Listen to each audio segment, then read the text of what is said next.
నమస్తే, welcome to Telugu 360. BRS పార్టీలో చీలికలు వస్తూ ఉన్నాయి.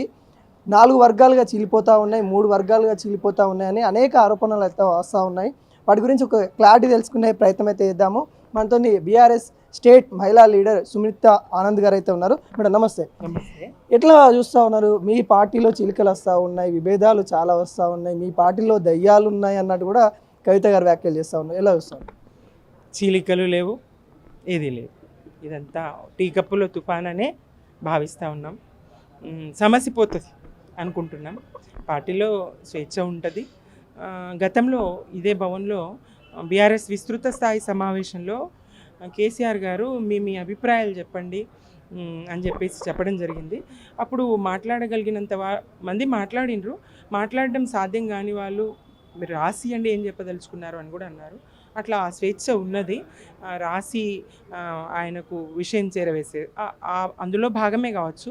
అది పెద్ద విశేషమని నేనైతే అనుకోవడం లేదు. నేనే కాదు, తెలంగాణ సమాజం కూడా అంతే. ఇది కాస్త 4 రోజులు అటు కాంగ్రెస్ వాళ్లకు, ఇటు బీజేపీ వాళ్లకు, కాంగ్రెస్ను పనికి మాలినటువంటి పని చేయలేకపోతున్నటువంటి వైఫల్యం చెందినటువంటి కాంగ్రెస్ పాలనను ఎందుకు ప్రశ్నిస్తలేదు అని బీజేపీని ప్రశ్నించకుండా ఒక సాకు దొరికింది. మరి ఇచ్చినటువంటి 420 హామీలు, 6 గ్యారంటీలు నువ్వేమీ చేయడం లేదు అని ఆ విఫల పాలనను ప్రజలు ప్రశ్నించకుండా ఇవాళ ముఖ్యంగా రాష్ట్రంలో ఎక్కడ చూసినా నెలల తరబడి కళ్ళాల మీద వరి పంట అకాల వర్షాలకు తడిసి మొలకలెత్తినటువంటి సందర్భాన్ని చూస్తూ ఉన్నాం. క్వింటాలకు 10 కేజీలు, 5 నుంచి 10 కేజీల తరుగు తీస్తున్నప్పటికీ కూడా నెలల తరబడి కళ్ళాల మీద ధాన్యం నిల్వలు అట్లాగే ఉంటున్నాయి. కళ్ళాల మీద కుప్పల మీదనే రైతులు ఎండకెండి వానకు నాని ప్రాణాలు గుండెలు ఆగిపోతున్నాయి, గుండెలు అవిసిపోతున్నాయి. ఇటువంటి పరిస్థితిలో ఇది వాళ్ళకు పెద్ద ఒక మీడియా దృష్టి మళ్లించే చర్యగా భావిస్తూ సంతోషిస్తుండవచ్చు. కానీ ఇది అట్టే కాలం ఉండదు. ఇక్కడ చీలికలు లేవు, ఏది లేదు. హరీష్ రావు గారు స్పష్టంగా చెప్పిండ్రు, కేసీఆర్ గారి బాటలోనే నేను నడుస్తానను, ఆయన ఆదేశాలను శిరసావిస్తానని ఆయన మాట వేదమని చెప్పడం జరిగింది. కేటీఆర్ గారు కూడా అంతే. కవిత గారి విషయానికి వస్తే మేడం గారు మరి తప్పకుండా ఆమె సమస్య కూడా ఆమె ఏదైతే భావిస్తుందో ఆ సమస్య కూడా చర్చల ద్వారా పరిష్కారం అవుతుందనే భావన నాకైతే ఉంది. ఎట్లా అంటే ఇప్పుడు చాలామంది విమర్శిస్తూ ఉన్నారు, అంటే కాంగ్రెస్ పార్టీ వాళ్ళు మీరు అన్నట్టుగా కాంగ్రెస్ పార్టీ కొండై కూస్తూ ఉందన్నమాట.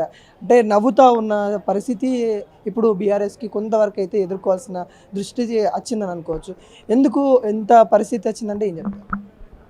సరే, రాకూడదు, విచారకర పరిణామమే. అయినప్పటికీ సమస్య పోతుందని అనుకుందాం. చెప్పిన కదా, ఆమెనే చెప్తున్నారు మేడం కవిత గారే, కోతికి కొబ్బరి చిప్ప దొరికినట్టు కాంగ్రెస్ బీజేపీలకి ఇది ఒకటి దొరికింది అని. లేక ఎట్లా వచ్చిందా సరే, చెప్పదలుచుకున్న విషయం, ప్రజల పక్షాన మాట్లాడదలుచుకున్న విషయం, బహిరంగంగా మాట్లాడినా లేఖలో మాట్లాడినా ఏ రకంగా మాట్లాడినా సరే, మీరు అడగదలుచుకున్నారో అడిగినారు అంతే. అది పెద్ద విషయంగా నేనైతే అనుకోవడం లేదు. పార్టీ కూడా 60 లక్షల కుటుంబం, అందరూ కలిసికట్టుగానే ఉంటారు. సరే, ఏదైనా కాలమే పరిష్కారాన్ని. ఎవరేమిటి చీలికల పేలికల ఇంకోట కాలమే దేనికైనా పరిష్కారం చూపిస్తుంది. కేసీఆర్ గారి మాటనే మా అందరికి కూడా శిరోధార్యం. ఆయన అడుగుజాడల్లోనే మేము నడుస్తాం, అందరూ నడుస్తారు. అది తప్పదు. ఎందుకంటే తెలంగాణ రాష్ట్ర ప్రజల ప్రయోజనాల కోసం. ఎందుకంటే తెలంగాణ సాధకుడు ఆయన. చావు నోట్లో తలపెట్టి తెలంగాణను సాధించినటువంటి మహానేత.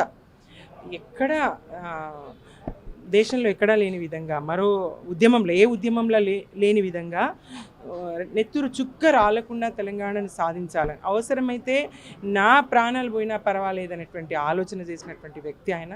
నిరాహార దీక్ష చేసి రకరకాల సుదీర్ఘకాలం చాలా ఓపికతో ఉద్యమాన్ని నడిపి ప్రజల్ని, మరి అనేక సంస్థలు చాలామంది వచ్చిండ్రు తెలంగాణ కోసమని, చాలా పార్టీలు పుట్టుకొచ్చినాయి. అయినా ప్రజలు కేసీఆర్ గారిని నమ్మిండ్రు, కేసీఆర్ గారి నాయకత్వంతోనే కొనసాగిండ్రు. కాబట్టే తెలంగాణ సాధ్యమైంది.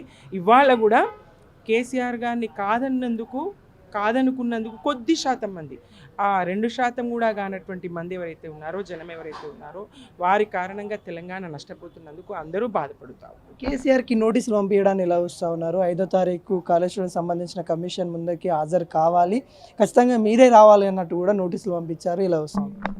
సుప్రీంకోర్టు స్పష్టమే చేసింది.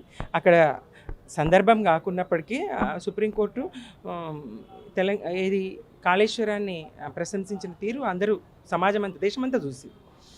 కాళేశ్వరం తెలంగాణ వరప్రదాయని, 60 ఏళ్ళ నీటి గోసను తీర్చినటువంటిది, భూగర్భ జలాలను పెంచినటువంటిది, మండు వేసవిలో మత్తళ్ళు దుంకించినటువంటి జలవనరులను అందించినటువంటిది, తెలంగాణ సిరి సంపదలను పెంచినటువంటిది.